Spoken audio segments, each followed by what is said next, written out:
जय मां काली। जय मां काली। मां काली की कृपा आप सभी पर बनी ही रहे। और आज मां के आदेश से एक महत्वपूर्ण संदेश लेकर, एक वीडियो लेकर मैं आपके सामने आया हूं। मेरे साथ मेरा छोटा पुत्र भी है और ये भी मां की आराधना करता है, पूजा करता है। जितना इस उम्र में जो बच्चा कर सकता है उससे कहीं अधिक करता है। तो चलिए आज हम लोग बात करते हैं। मां के कुछ भक्तों के कुछ प्रश्न आए हैं, कुछ जिज्ञासाएं हैं, उनका उत्तर देने का प्रयास मैं करता हूं मां के आशीर्वाद से। और मुझे उम्मीद है कि जिनकी जो जिज्ञासाएं हैं वो उनका समाधान हो जाएगा। शुरुआत करते हैं। मां के एक भक्त ने बड़ी ही अच्छी जिज्ञासा के साथ अपना प्रश्न भेजा है। उन्होंने पूछा है, उन्होंने कहा है, सबसे पहली बात उन्होंने कहा क्या है वो मैं बताता हूं। उन्होंने कहा है कि उनको अब समझ में आ गया है कि जीवन में मां के नाम का जाप करना आवश्यक है, मन को शांत रखने के लिए, एकाग्रता के लिए, जीवन को सफल बनाने के लिए। अब उनका प्रश्न है, उन्होंने पूछा है कि वे मां के नवाण मंत्र का, कवच का, सिद्ध कुंजिका स्तोत्र का प्रतिदिन पाठ करना चाहते हैं। कैसे करना चाहिए, क्या तरीका है? और श्री नवाण मंत्र का 108 जाप, कुंजिका का, कवच का एक बार जाप वो करना चाहते हैं। तो मां के उन भक्त के लिए मां की कृपा से बड़ा ही सरल सा उत्तर है। आपको कुछ अलग से करने की आवश्यकता नहीं है। आपके मन में भाव आ गया मां के प्रति, यह बहुत बड़ी चीज है। भाव को जागृत करने की बारी है। और जागृत करना हो तो उसके लिए आवश्यकता नहीं है कि बहुत सारे नियमों का पालन किया जाए, जीवन को नियमों में बांध दिया जाए। मां सरलता चाहती है। यदि नियम का पालन हो, नियम दरअसल क्या होता है? नियम बनाए जाते हैं नियंत्रित करने के लिए। कई बार नियम ऐसे हो जाते हैं जो नियंत्रित करने के बदले लोगों के जीवन को जटिल बना देते हैं। मां ने तो कभी कोई विशेष जटिल नियम नहीं बनाया। नियम इंसानों ने बनाया। जो इंसान सरल स्वभाव के साथ, सरल भाव के साथ मां की आराधना करते रहे, उन्होंने मां की कृपा पा ली, मां का दर्शन कर लिया, मां को पा लिया, मां ने उन्हें अपना लिया। लेकिन जो बहुत अधिक नियमों के मकड़ जाल में फंसे रहे, वो पूरे जीवन मकड़ जाल में फंसे रह गए और फंसे के फंसे रह गए। जीवन उनका वहीं का वहीं पड़ा रहा और अंत में समय आ गया परलोक गमन का। तो इस बात का ध्यान रखना है। नियम, कुछ मूलभूत नियम आवश्यक हैं, जैसे शुद्धता, तन की शुद्धता होनी आवश्यक है। मां के नाम का जाप करना चाहते हैं, शुद्धता अत्यंत आवश्यक है। ऐसा नहीं कि आप जूठा हाथ लेकर आ जाएं, चाय पीते हुए आ जाएं, ये सब चीजें नहीं होनी चाहिए। और आगे क्या करना है? मुख्य बात है कि यदि आपके पास लाल उड़हुल के फूल हों, उड़हुल का फूल मां को बहुत प्रिय है, बहुत ही अधिक प्रिय है। अंगूर मां को प्रिय है। अंगूर और उड़हुल का पुष्प यदि लाल रंग का हो तो सर्वोत्तम, वो लेकर आपको आना है। बताशे हो या मिश्री हो, वो भी मां का प्रिय भोजन है। मां के भोग में चढ़ाएं तो बहुत अच्छा है। लीचीदाना हो सकता है। साथ में जिस प्रकार हम लोग अपने जीवन में कहते हैं ना, ड्राई फ्रूट्स खाते हैं, तो मां को यदि काजू का भोग लगाएं तो मां के लिए वो अत्यंत प्रिय है। क्योंकि काजू का जो फल होता है, जो हम लोग खाते हैं काजू, वो काजू का बीज है। काजू का फल थोड़ा कसैला होता है, मीठापन के साथ उसमें कसैलापन होता है।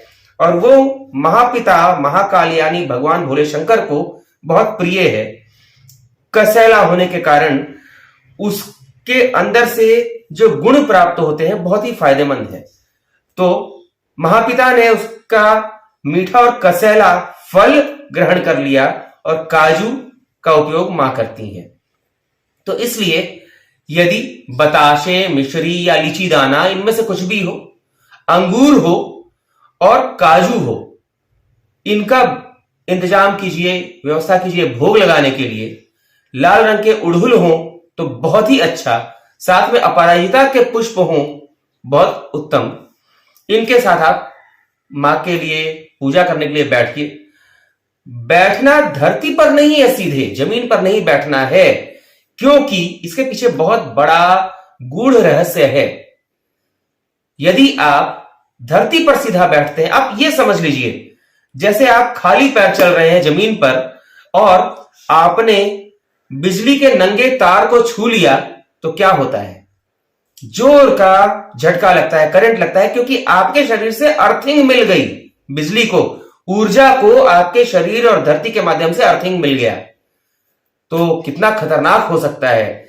इसीलिए जब भी आराधना करते हैं तो सीधे जमीन पर नहीं बैठना है, नीचे कोई ना कोई आसन अवश्य लगाना है। आसन अगर आप मां की पूजा करने आ रहे हैं, मां के लिए मंत्रों का जाप करना चाहते हैं, तो लाल रंग का आसन हो तो सर्वोत्तम। लाल रंग का आसन बिछाएं। लाल रंग का आसन वहां पर जब आप बिछाते हैं तो वह महापिता का रूप ले लेता है। महापिता यानी महाकाल, भोले शंकर, भगवान शिव का रूप ले लेता है और आपके और धरती के बीच जो सीधा संपर्क है उसको रोक देता है। यानी कि यह कह सकते हैं कि अर्थिंग पार नहीं होने देता। ठीक है। अब इसके पीछे क्या कारण है? इसके पीछे कारण यह है कि जब आप मां की आराधना करते हैं, हो सकता है कि मां का दर्शन आपको ना हो, मां का आभास ना हो सकता है कि मां की कृपा अचानक आपको ना दिखे, परंतु जब आप मां का नाम लेते हैं तो मां तो रोम रोम में बसती है, कण कण में मौजूद होती है। तो आप जब जब मां का नाम लेते हैं, मां के मंत्रों का जाप करते हैं, मां की ऊर्जा किसी न किसी रूप में आपके अंदर आनी प्रारंभ हो जाती है। यदि आप स्वयं को जागृत कर सकें, आपका आज्ञा चक्र यदि जागृत हो तो आप उस बात को महसूस कर सकेंगे, आभास होगा आपको। यदि ऐसा नहीं है तो भी आप ये जान लीजिए, जब आप मां के मंत्रों का जाप करते हैं, मां को याद करते हैं, मां को पुकारते हैं, आपको आभास हो या ना हो, परंतु मां की कृपा कहीं ना कहीं से आने लगती है, बशर्ते आपका हृदय निश्चल हो, निष्कपट हो, सच्चे हृदय से आप मां को पुकारें। मन में कोई लोभ है, कोई लालच है, या किसी के प्रति विद्वेष है, किसी कपट के प्रति, या किसी का बुरा चाहने के लिए आप मां को याद करते हैं, तो भूल जाइए, मां की कृपा कभी नहीं होगी। जो लोग कहते हैं कि मां काली की कृपा से हमने उसका बुरा कर दिया, वो झूठ कहते हैं, क्योंकि मां कभी किसी का बुरा कर ही नहीं सकती। मां तो मां होती है। और जब आप मां को पुकारते हैं तो मां की कृपा ऊर्जा के रूप में किसी न किसी प्रकार से आपके अंदर आने लगती है। यदि नीचे आसन नहीं होगा तो आप समझ सकते हैं आपके लिए कितना खतरनाक हो सकता है। यानी समझ लीजिए कि वो कृपा नहीं, बिजली है, करंट है, आप हैं और आपके नीचे आसन नहीं है, यानी कि आप सीधे धरती पर हैं, तो वो करंट आपका क्या कर सकता है आप अनुमान लगा सकते हैं। इसलिए आसन तो अवश्य होना चाहिए जब भी आप मां की आराधना करते हैं। मां की आराधना क्या, किसी भी प्रभु की, देवी देवता की आराधना करते हैं, आसन अवश्य होना चाहिए, परंतु मां काली की आराधना के समय तो होना ही चाहिए। इस बात को ध्यान रखिए। और अब यह भी आवश्यक नहीं है कि आप प्रतिदिन किसी भी तरह, आपके पास समय की कमी है फिर भी 108 बार नवाण मंत्र, कवच और सिद्ध कुंजिका का पाठ जबरदस्ती कर रहे हैं, ऐसा आवश्यक नहीं है। मां ने ऐसा कोई नियम नहीं बांध रखा। मां तो आपका भाव चाहती है, आपका स्वभाव चाहती है, आपका प्रेम चाहती है। मां चाहती है कि आप मां को मां के रूप में जाने, भगवान देवी देवता के रूप में नहीं। कहते हैं ना, प्रेम, मां के प्रति जो प्रेम होना चाहिए वो आपके अंदर दिखे, प्रदर्शित हो, ऐसा लगे कि हे मां, तुम्हारे बिना मैं कुछ नहीं हूं, मैं मर जाऊंगा मां, यदि तुमने हमारे सर पर हाथ नहीं फेरा मां, मैं मर जाऊंगा। इस प्रकार की भावना अंदर से होनी चाहिए। ये नहीं कि हमें मां मुझे ये चाहिए, गाड़ी चाहिए, बंगला चाहिए, ये सब नहीं, क्योंकि मां वो चीज देख लेती है, आभास कर लेती है कि आपके हृदय में क्या है। तो कहावत है, दोहा है, जो कहते हैं ना, ढाई आखर प्रेम के, पोथी पढ़ पढ़ जग मुआ, पंडित भया न कोय। मतलब किताबें पुस्तकें पढ़ पढ़ कर कोई भी पंडित नहीं बना। पंडित मतलब ब्राह्मण पंडित की बात नहीं है, यहां विद्वान की बात है। पोथी पढ़ पढ़ जग मुआ, पंडित भया न कोय। ढाई आखर, 2 और ढाई, ढाई आखर प्रेम के, पढ़े सो पंडित होए। मतलब जिसने प्रेम शब्द का 2.5 अक्षर पढ़ लिया, समझ लिया, हृदय में अंगीकार कर लिया, वही पंडित यानी विद्वान होता है और वही मां की कृपा का पात्र होता है। निश्चल हृदय होना चाहिए, सच्चा मन होना चाहिए और कपट नहीं होना चाहिए। ये नहीं होना चाहिए कि मैं अपने भाई से ये लूट लूं, अपनी बहन से ये छीन लूं, अपने भाई को बर्बाद कर दूं और अपने मित्रों से कुछ पा लूं।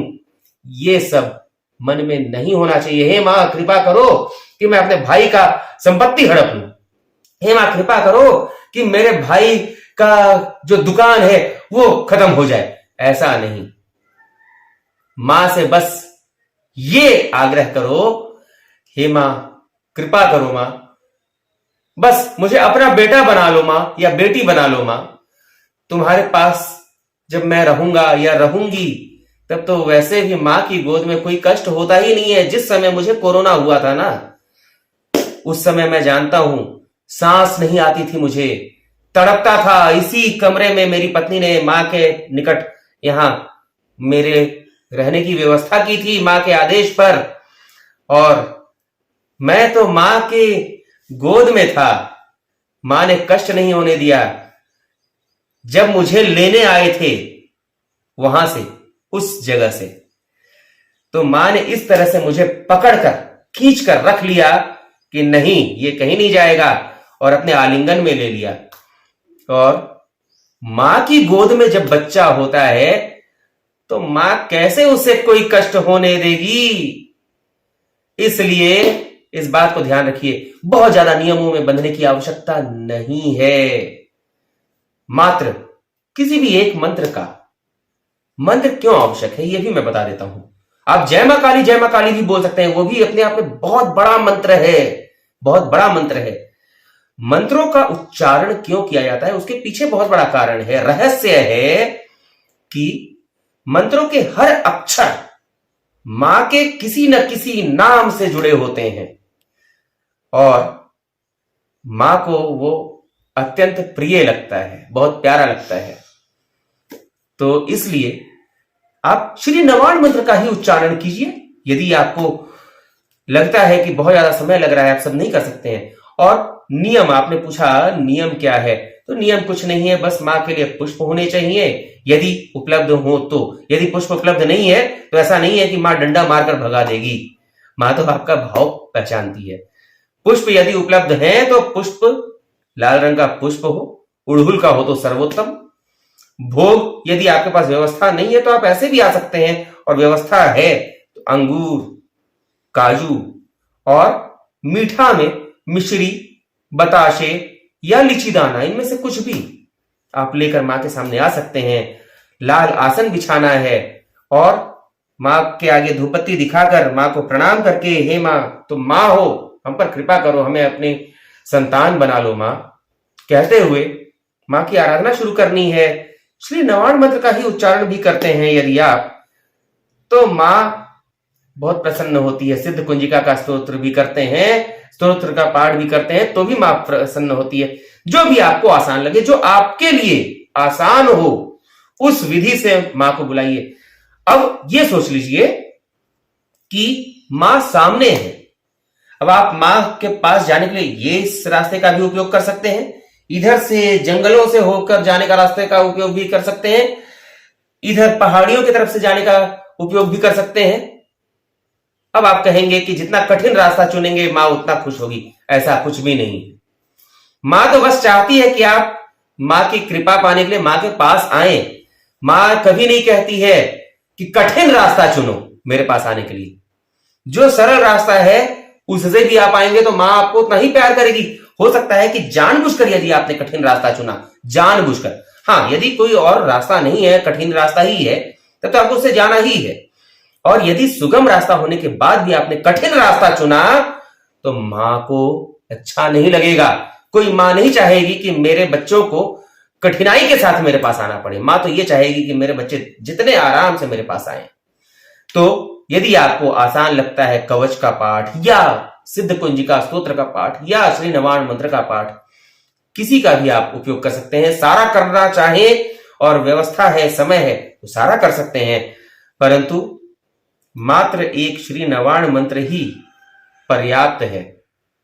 तो यह बहुत ही आसान विधि है। मां की कृपा पाने के लिए धीरे धीरे जब आपको अपने अंदर आभास होगा, कंपन होगी, तब पता चलेगा कि मां का प्रेम कितना प्यारा होता है, मां की गोद कितनी प्यारी होती है और जीवन धन्य होगा।